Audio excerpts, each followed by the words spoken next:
Ini mau ini loh. Baik, bismillahirrahmanirrahim. Assalamualaikum warahmatullahi wabarakatuh. Ya teman sekalian, rekan wartawan, rekan media, juga rekan-rekan YouTuber, terima kasih telah memenuhi undangan kami. Hari ini kami dari tim advokasi anti kriminalisasi akademisi dan aktivis, di mana Bang Petrus Celestino selaku koordinator utamanya, saya selaku koordinator litigasi. Hari ini mendampingi salah satu klien kita yang sebelumnya menjadi tersangka pada kasus dugaan pencemaran nama baik yang dilaporkan oleh saudara Joko Widodo. Hari ini kami ingin menguji apakah hukum di negeri ini bertindak adil, apakah hukum ini benar-benar bisa melayani seluruh warga masyarakat tanpa pandang bulu, apakah hukum itu tidak tebang pilih atau pilih tebang, apakah laporan itu bisa diterima oleh Polda Metro Jaya, bukan hanya dilaporkan oleh Joko Widodo tapi juga laporan yang dilaporkan oleh warga negara lainnya, yang dalam hal ini adalah klien kami Rustam Effendi.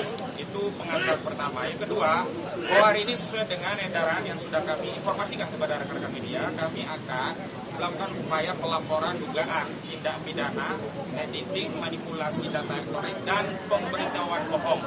Mana sebagaimana diatur dalam ketentuan pasal 32, pasal 35, dan pasal 28 ayat 3 Undang-Undang ini yang terakhir diubah menjadi Undang-Undang Nomor 1 Tahun 2024. Apa materinya? Materinya berkaitan dengan dua peristiwa.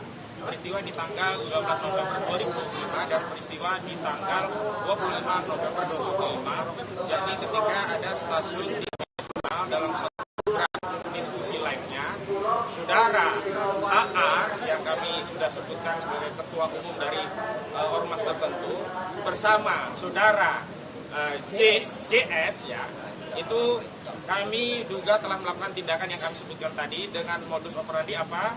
Ya, ini ketika keduanya menjelaskan dokumen-dokumen elektronik dalam sebuah siaran live TV nasional dengan menyebutkan bahwa dokumen tersebut adalah dokumen scan asli dari ijazah alumni UGM yang kami sebutkan saja sebagai Joko Widodo.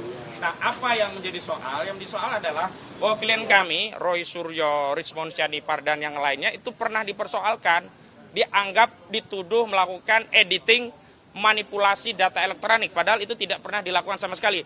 Nah, hari ini justru para terduga yang kami akan ajukan laporan ini secara terang benderang memproklamirkan tindakan itu di depan publik dengan menunjukkan dokumen elektronik berupa dokumen ijazah yang diklaim sebagai scan asli saudara Joko Widodo. Padahal perlu diketahui bahwa hari ini ijazah saudara Joko Widodo disita oleh penyidik Polda Metro Jaya. Karena itu tidak boleh ada peredaran dokumen bukti kecuali untuk dan atas kepentingan penegakan hukum. Dalam hal ini untuk dan atas kepentingan penyidikan dan harus seizin pihak yang berwenang, dalam hal ini penyidik Polda Metro Jaya. Karena itu tindakan saudara AA dan JA ini, JS ini ya, yang nanti rilisnya juga sudah diketahui, keduanya ini patut diduga telah melakukan tindakan yang tanpa hak dan melawan hukum. Karena yang punya hak wewenang terhadap dokumen ini adalah penyidik Polda Metro Jaya, bukan pula saudara Joko Widodo. Karena saudara Joko Widodo telah menyerahkan dokumen itu dengan upaya paksa berupa penyitaan. Dan itu juga yang kami harapkan dalam proses gelar perkara khusus, agar kiranya penyidik Polda Metro Jaya bisa menunjukkan dokumen itu kepada kami selaku kuasa hukum dan para tersangka yang dipersoalkan dianggap fitnah karena dianggap membuat kajian tentang ijazah palsu itu bermasalah. Jadi objeknya itu yang harusnya ditunjukkan. Nah, karena itu tindakan ini masuk kategori tindakan tanpa hak. Karena dokumen itu yang punya hak hari ini hanya penyidik, tidak juga Joko Widodo. Karena posisi dokumen tersebut ada pada penyidik dan di Polda Metro Jaya juga. Yang kedua, tindakan manipulasi itu nanti akan diterangkan lebih lanjut oleh ahli telematika yang juga klien kami, Pak Roy Suryo. Jadi ada dokumen yang sebenarnya diambil dan dimanipulasi, seolah-olah itu yang diklaim menjadi ijazah scan asli. Yang ternyata itu adalah, atau tidak lain adalah ijazah yang dulu pernah diupload oleh kader PSI, yakni Dian Sandi. Nah, tindakan ini tentu memenuhi kriteria ketentuan pasal 35 karena memanipulasi sesuatu dokumen yang sebenarnya tidak otentik lalu diklaim itu seolah-olah otentik atau asli. Dan ini sebenarnya yang menjadi persoalan.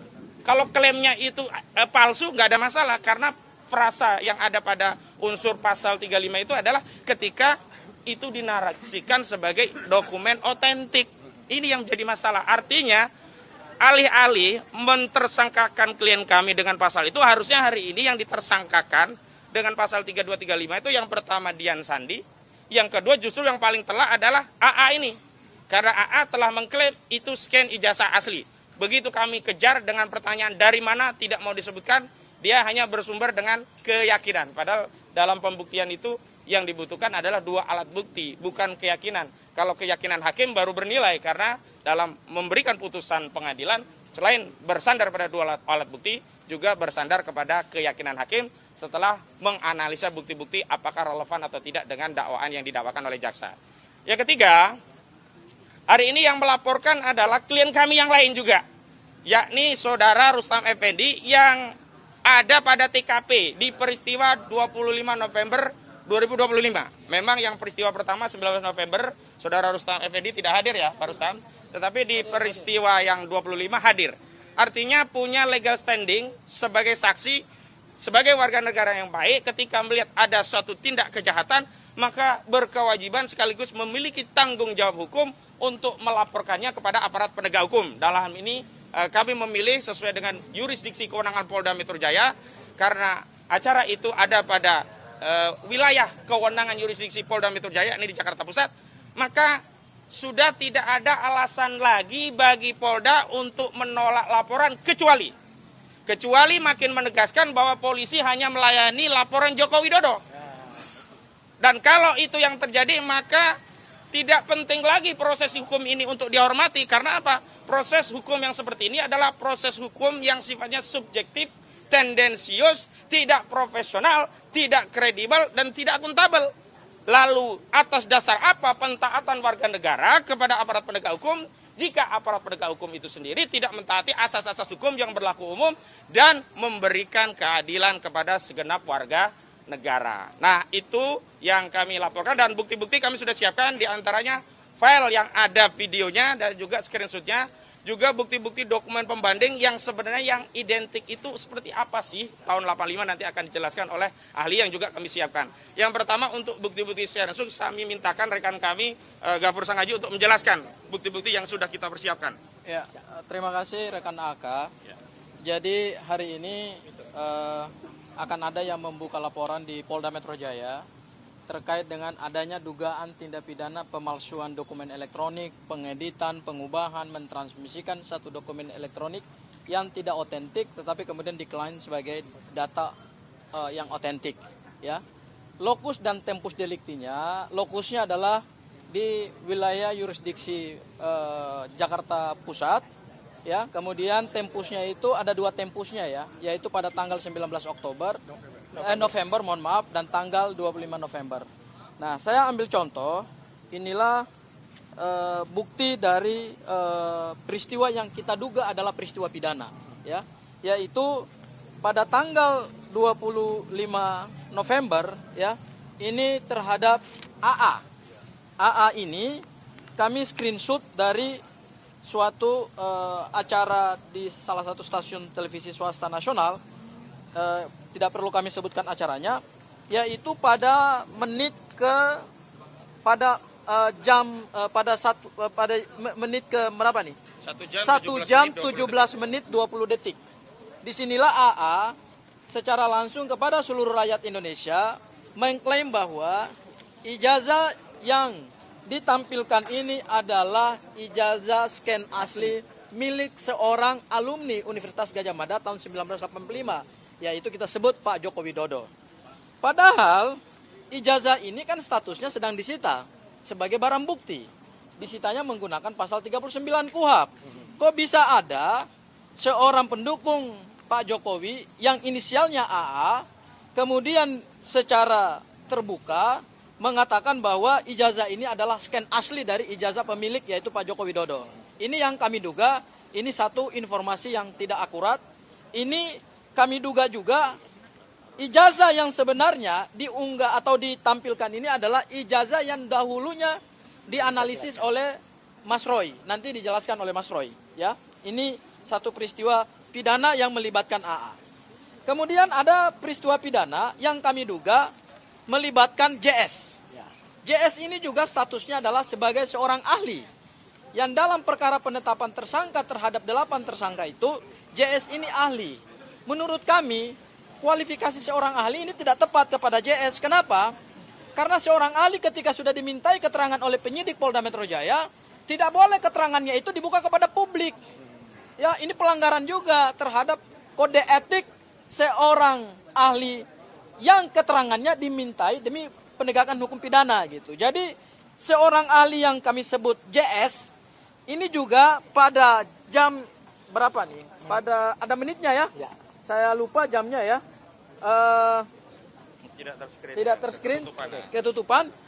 Ini pada acara tersebut juga secara sepihak mengklaim bahwa data yang mereka analisis ternyata bersumber dari scan ijazah asli milik Pak Joko Widodo. Padahal seperti yang tadi saya sampaikan, ijazah itu kan sekarang statusnya barang bukti dan sedang disita di bawah kekuasaan penyidik. Kok bisa JS yang statusnya adalah seorang ahli forensik, katanya digital forensik, kok bisa membuka data ini kepada publik? Ini juga melakukan pelanggaran hukum. Makanya itu menurut kami, menurut keyakinan kami, ada dugaan tindak pidana yang dilakukan oleh AA dan JS. Itu yang pertama. Dan yang terakhir, sebetulnya kami hadir di sini adalah untuk menuntut adanya keadilan hukum yang imbang. Equality before the law. Semua orang itu kedudukannya sama di hadapan hukum.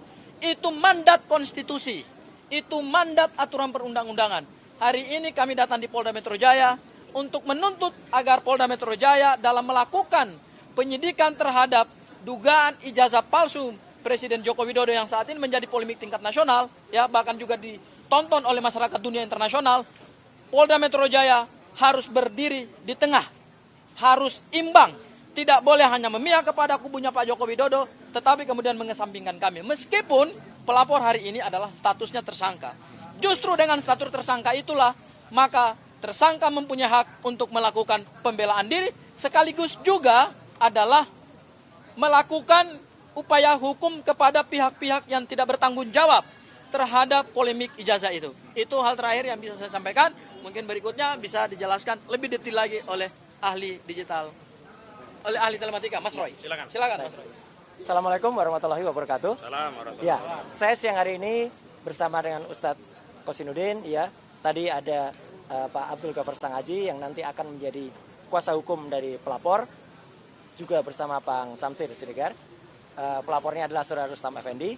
Saya adalah saksi yang ada di tempat itu waktu kejadian perkara, yaitu pada hari Selasa tanggal 25 November 2025 sekitar pukul 20:17. Setidak-tidaknya antara pukul 20 sampai dengan 21, setidak-tidaknya pada hari Selasa tanggal 25 November bertempat di lantai 3 gedung tower salah satu TV swasta. Ya, jadi itu lokus dan tempusnya sudah sangat betul. Saya hadir langsung, jadi saya melihat dengan mata kepala sendiri, saya mendengar dengan telinga saya sendiri. Dan apa yang disampaikan Pak itu adalah file ini. Jadi ini adalah sebuah tayangan yang saya dapatkan sama persis, identik dengan file yang diserahkan oleh saudara AA tadi ke televisi yang bersangkutan. Dan saya sudah memperoleh file ini juga dari pihak yang berkompeten dari tangan yang sama. Jadi saudara AA menyerahkan kepada seseorang itu juga A1 menyerahkan kepada saya. Jadi ini bukan file yang lain.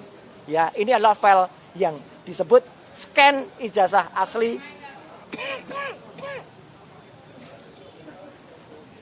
Fakultas Kehutanan UGM tahun 85. Nah, tadi sudah disampaikan oleh Pak Ustadz Kosinudin ya, atau sebagai kuasa hukum juga sebagai koordinator non litigasi, bahwa ternyata file ini adalah file yang sama yang pernah diunggah atau diposting oleh saudara Dian Sandi Utama, kalau ini saya sebutkan namanya karena ada, pada tanggal 1 April. Rekan-rekan perhatikan gambar ini. Dua ciri yang sangat jelas. Ada noktah-noktah di lantai bawah, di bagian bawah, dan ada garis yang menunjukkan ini bukan ijazah asli. Kalau ijazah asli nggak akan ada garis ini. Ini adalah kopian atau hasil reprinting, cetak ulang dari berkas yang tidak diketahui itu berkas apa. Jadi dari sumber aslinya saja atau sumber ini sebenarnya bukan orisinal, bukan otentik. Tapi saudara Sandi itu sebenarnya sudah bisa juga, cuman nanti itu belakangan, nanti kita proses. Karena dia menyebutkan ini file yang asli, ini saya upload yang asli. Dengan perbandingan sederhana saja, bisa kita lihat bahwa kedua file ini adalah identik. Yaitu apa? Ada garis kertasnya, batas tepi, ini juga ada garis kertasnya, ada bekas noda-noda yang di sini berusaha dikamuflase, berusaha dihilangkan. Jadi ini sudah melakukan editing, sudah berusaha dihilangkan, tapi yang menghilangkan kurang pinter. Ya, dia tidak cakap atau belum belajar secara detail lagi. Dan apa yang dilakukan? Melakukan koreksi. Jadi koreksi citra. Yang tadinya miring, trapesium, dia dikoreksi menjadi lurus. Inilah yang namanya manipulasi atau editing. Jelas banget. Membuat seolah-olah tampak asli. Padahal tidak. Ini dari gambar yang sama. Dan bahkan lebih parah. Sebagai lulusan asli Universitas Gadjah Mada 2 kali ya S1 S2, saya sangat geram. Karena logo dari Universitas Gadjah Mada yang diciptakan oleh Pak RJ Katamsi ya pada saat awal pendirian UGM dulu ternyata sudah dirusak. Teman-teman lihat, logonya menjadi tidak indah lagi, tidak lagi segi 5. Tapi dalam bahasa Jawa ini pating pletot ya. Pating pletot itu rusak, lonjong. Ya, kalau dulu huruf A-nya mencorot, kalau ini pating pletot ya. Jadi logo UGM dirusak. Kami sebagai alumni UGM, alumnus UGM ini benar-benar sangat marah dengan ini. Jadi dia di samping sudah merusak, membuat seolah-olah asli, tapi telah merekayasa gambar ini. Dan ini pun sudah kami analisis dengan analisis histogram. Ini ilmiah. Kalau analisis histogram, dua gambar yang sama, maka citra histogramnya itu akan sama. Di mana ada merah, di mana ada merah, di mana ada kuning, di mana ada kuning, di mana ada biru. Ini jelas, ini dua gambar yang identik. Logo Universitas Gadjah Mada itu adalah aslinya seperti ini. Bagus sekali. Logo tadinya segi 5, semenjak tahun 1993 pada saat Dies Natalis UGM ya tahun itu di bawah rektor Profesor Dr. Muhammad Adnan, logo ini disempurnakan menjadi sekarang agak membulat. Jadi kalau anak-anak sekarang mengatakan logo UGM itu harusnya bulat, benar. Dulu segi 5. Ada artinya 19 itu adalah tanggal lahir UGM 19 Desember. Ini hiasan ini bukan teratai tapi ini songkok prajurit keraton. Karena dulu UGM itu kuliah pertama di Pagelaran, di Siti Inggil, Keraton Ngayogyakarta Diningrat. Dan kami selalu tiap tahun, tanggal 19 Desember, kami selalu melakukan niti laku dari keraton ke UGM. Ya, jadi saya selalu ikut dan selalu ada yang tidak ikut di niti laku itu. Siapa kira-kira teman-teman bisa menebak ya? Yang ngaku-ngaku lulusan UGM tapi tidak pernah ikut. Ya, ada di situ, ya. Nah, intinya nanti pelapor akan membawa contoh ijazah UGM yang asli. Inilah scan ijazah UGM yang asli. Sama-sama dari Fakultas Kehutanan, sama-sama diterbitkan tahun 1985. Bedanya apa? Ini kalau scan asli selalu munculnya nama watermark. UGM itu punya pelindung seperti pada uang kertas. Inilah watermark. Dan ada juga emboss. Di sini nampak embossnya. Pada cap di bawah timbul ya. Di dekat rektor pada tahun itu Profesor Dr. Teuku Yakob. Ya, jelas betul. Ini ijazah asli tahun 85 yang kemudian kita scan. Kenapa saya kaburkan? Karena beliau bukan pejabat publik. Saya menghormati beliau. Ya, kalau beliau pejabat publik ya. Apakah ini tahun angkatannya Jokowi? Enggak penting. Yang penting lulusan tahun 85. Kalau 85 dan ini pada periode awal saja sudah begini, maka periode yang dikatakan periodenya Jokowi yang itu katanya tahun 85 tapi bulan November harusnya juga sama. Nah, teman-teman bisa lihat perbedaannya. Yang satu nggak ada watermarknya, yang satu ada, yang satu tidak ada embossnya, yang satu jelas ada. Materialnya pun berbeda. Kenapa? Karena memang periodenya berbeda.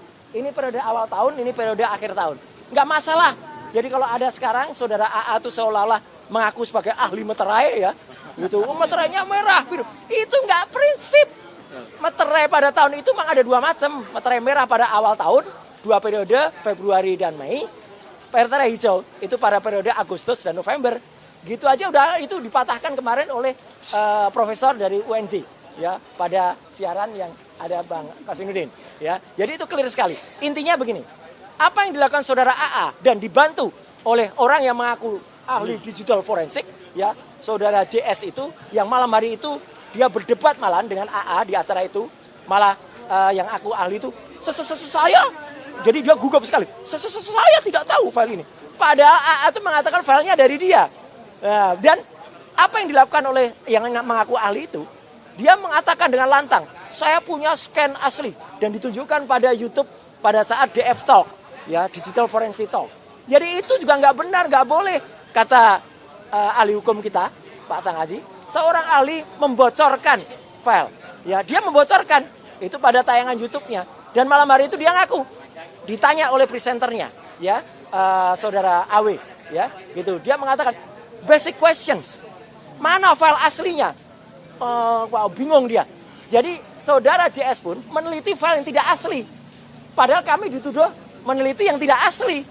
Kalau ahli yang dipakai kepolisian saja meneliti file yang tidak asli, ya itu harusnya berlaku imbang, equality before the law. Jadi intinya saya yang ada di tempat kejadian, di lokasinya, di TKP, siap untuk menjadi saksi, ya fakta, bahkan kepentingannya nanti akan juga siap menjadi ahli. Ada juga Bang Dr. Rismon Sianipar tadi, ya itu juga sudah menyatakan kesediaannya untuk menjadi ahli.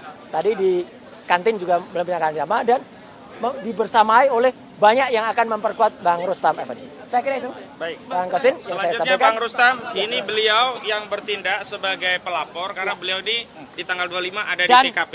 Dan dengan ini saya serahkan bukti-bukti ini kepada Bang Rustam dan saya siap untuk datang lagi nanti pada saat di BAP sebagai saksi. Siap, terima kasih Mas Roy. Siap, makasih. Mas Roy, Bersama dengan iya, sama. Ya. Oke, bismillahirrahmanirrahim. Assalamualaikum warahmatullahi wabarakatuh. Assalamualaikum.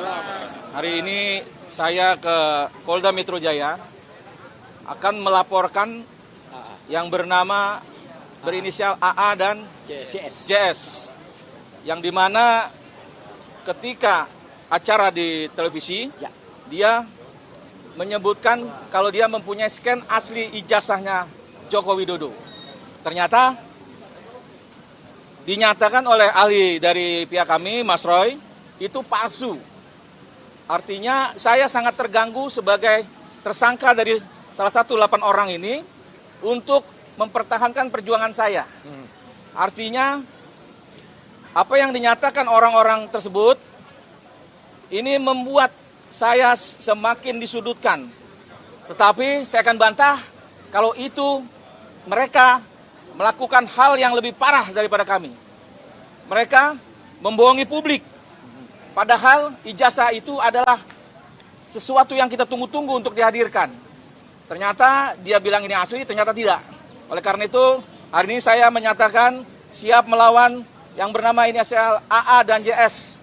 Artinya kami meyakini bahwa ahli mereka yang bernama berinisial JS itu adalah pembohong besar. Karena orang ini berbahaya apabila keilmuannya dipakai untuk membohongi publik. Apabila juga sangat berbahaya apabila orang ini dipakai oleh polisi, Polda untuk sebagai saksi ahli. Artinya orang ini tidak benar-benar sebagai ahli. Oleh karena itu, saya berharap laporan kami diterima oleh Polda Metro Jaya sebagai bentuk perlawanan saya yang dizolimi dengan bahasa mereka membohongi data-data ijazah yang kita tunggu-tunggu. Sampai hari ini saya masih meyakini bahwa ijazah Jokowi itu tidak ada dan itu palsu kalaupun itu dihadirkan, karena nanti akan timbul-timbul lagi hal-hal yang lain yang telah kami dapati. Ini belum kita bongkar saja. Untuk saat ini kira-kira seperti itu. Mohon dukungannya kepada rakyat seluruh Indonesia, kepada bangsa ini, untuk betul-betul kami bisa membongkar ijazah palsunya Jokowi. Kira-kira seperti itu. Ya. Wabillahi taufiq wal hidayah. Wassalamualaikum warahmatullahi wabarakatuh. Ada satu yang kelupaan, satu aja. Satu paling penting kelupaan, mohon maaf. Ini harusnya nanti di tegaskan lagi oleh kuasa hukum Pak Rustam. Beberapa hari yang lalu, saya buka saja, teman-teman mungkin juga mendengar, ada seseorang yang melapor Pak Beni Parapat, dan kemudian juga belum berhasil melaporkan, dan katanya lagi dipertimbangkan, lagi didiskusikan oleh Polda Metro, oleh penyidik. Kenapa? Salah satu alasan penolakannya adalah tidak ilmiah sama sekali. Dikatakan pasal 32 dan 35 Undang-Undang ITE, yang kebetulan saya ikut merancangnya, itu dikatakan delik aduan. Jadi yang harus mengadu adalah orang yang punya ijazah sendiri. Itu tidak benar. Pasal 32-35 itu adalah delik umum. Dan ini dibuktikan dengan pelaporan Saudara Jokowi dan orang-orang lain yang melaporkan pasal 32-35 itu katanya ngakunya bukan Jokowi. Ya, Jokowi tidak menyebut pasal, tidak menyebut orang. Berarti itu delik umum. Dan di sini pun delik umum itu yang kita masukkan. Nanti ahli hukum yang akan menerangkan di dalam bagaimana seharusnya delik umum itu dan bukan delik aduan. Terima kasih. Baik, tambahan ya untuk delik umum, delik khusus. Memang laporan Jokowi itu kombinasi antara dua delik ya, delik aduan dan delik umum. Delik aduannya 310 KUHP, 311 KUHP, dan 27A Undang-Undang ITE. Sementara delik umumnya adalah 32 dan 35 Undang-Undang ITE. Juga ada delik umum yang dilaporkan oleh pelapor lainnya, seperti 28 ayat 2 Undang-Undang ITE dan 28 ayat 3 Undang-Undang ITE. Belakangan 28 ayat 3-nya dihilangkan di penyidikan. Yang 28 ayat 2 saja yang naik ke penyidikan. Juga pasal 160 KUHP itu delik umum. Dan hari ini kami tegaskan 32, 35 itu deliknya delik umum. Sepanjang ada orang yang melakukan manipulasi dan itu merugikan. Jadi tidak bisa dikatakan harus Joko Widodo yang merasa dirugikan. Karena yang dirugikan itu adalah publik yang dibohongi oleh keterangan-keterangan ahli yang sebenarnya tidak ahli. Justru menyesatkan publik. Juga keterangan-keterangan dari orang yang sebenarnya juga bukan lawyer, tapi mengklaim sebagai pembela Joko Widodo, tampil di berbagai media dengan klaim-klaim dokumen yang dianggap asli padahal bukan asli. Begitu. Sebelum ditutup ada pertanyaan? Cukup ya? Ya, silakan. Perihal kemarin kan dari salah satu stasiun juga kan ada berapa kali stasiun tuh. Yang satu lagi kan Mas AA sendiri kan mengatakan dia sudah yakinin bahwa kalau yang dia punya kan adalah asli dan dia tidak. Itu ada buktinya. Maksudnya dia pun pasang badan. Menurut abang sendiri. Oh, itu bagi orang yang melakukan kejahatan itu nggak ada pilihan selain pasang badan. Dan bagi kita mau pasang badan atau tidak, bahwa dia bukan hanya pasang badan, pasang kaki, pasang kepala, kita angkut semuanya ya. Oke, cukup ya. Terima kasih. Ya.